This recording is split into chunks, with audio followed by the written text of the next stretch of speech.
Hey everyone, welcome to the Off-Grid Kids.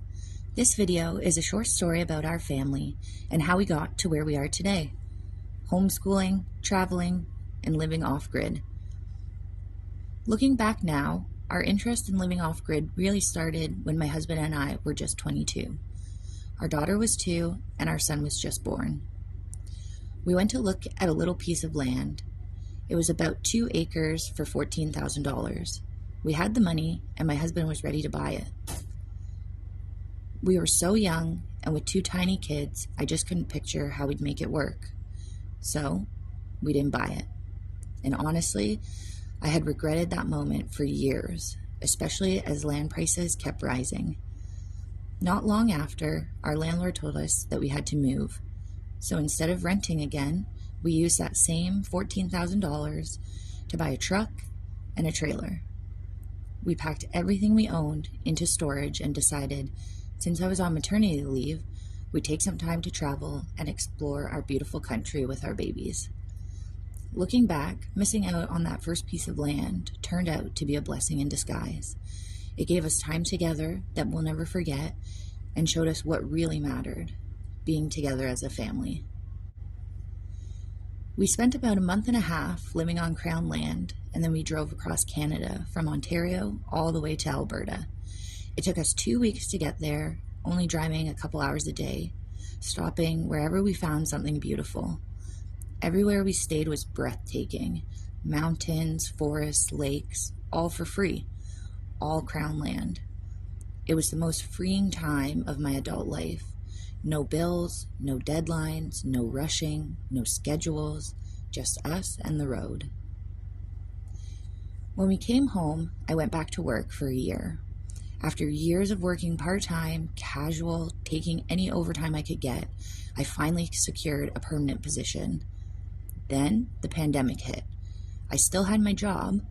I worked for a year running a program for youth who struggled with mental illness and concurrent disorders, helping them to manage their mental health and everyday life, all during the start of the pandemic, which made everyday life look very different for a lot of people. I ended up losing my job, the one I went to school for 3 years to get. I thought I was set, a good job, benefits, stability for my kids and my family. I mean, growing up, I was told go to school, do good, go to college, get a good job, and work. But losing that job changed everything. That's when I looked at my husband and said, all right, let's go. Living off-grid was something he had always dreamed of, and I finally felt ready to take that leap. There was nothing really holding me back now. We lived off-grid in our trailer for 2 years with our 2 kids. No rent, no utility bills, just food, fuel, insurance, and phone bills. We started a small business to support ourselves, and we were so happy. Life was so simple. But after a couple years, the doubts started creeping in. Maybe we should make more money, get a house, put the kids in school. Homeschooling at the time wasn't even a thought to me. So we moved back to the city and built a new business from the ground up. We worked hard, made good money, but somehow it never felt like enough. Our goals and dreams felt even further out of reach. Everything was so expensive, and the more we worked, the less time we had together. After 3 years, we realized we were happier with less.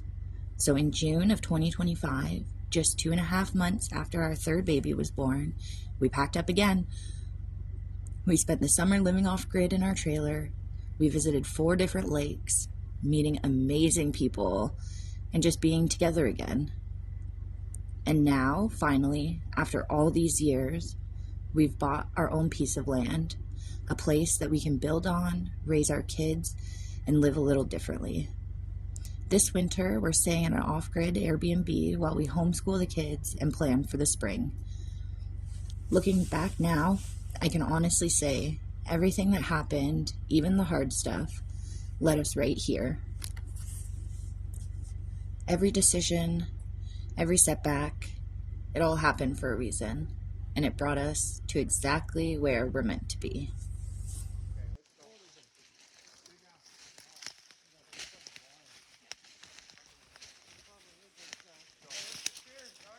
Around there. Austin and I walked up to where you know that road that was the fake road where it started? Yeah. If we would have turned right away. Hold my arm, I can find Billy.